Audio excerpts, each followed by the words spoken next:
নমস্কার, আমি অরিজিতা সুইডেন থেকে। আজকে প্রথমবার আমি বানাবো পালক পনির।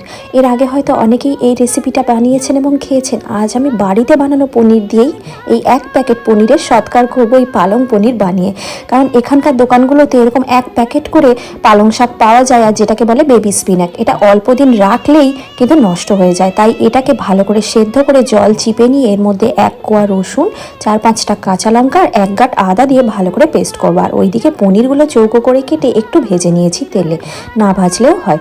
গোটা গরম মশলা, তেজপাতা, গোটা জিরে ফোড়ন দিয়ে একটা বড় সাইজের পেঁয়াজকে কুচি করে রেখে দিয়ে ভালো করে ভেজে পালং শাকের পেস্টটা দিয়ে তার মধ্যে বেসিক গুঁড়ো মশলাগুলো ধনে, জিরে, শুকনো লঙ্কার গুঁড়ো, নুন, চিনি আর একটু হলুদ দিয়ে ভালো করে কষিয়ে নিয়ে এখানে ভেজে রাখা পনিরগুলো দিয়ে নামানোর আগে সামান্য একটু বাটার আর একটু গরম মশলা দিয়ে নামিয়ে নিয়েছি। এটার মধ্যে কিন্তু ক্রিম দিলেও ভালো লাগে।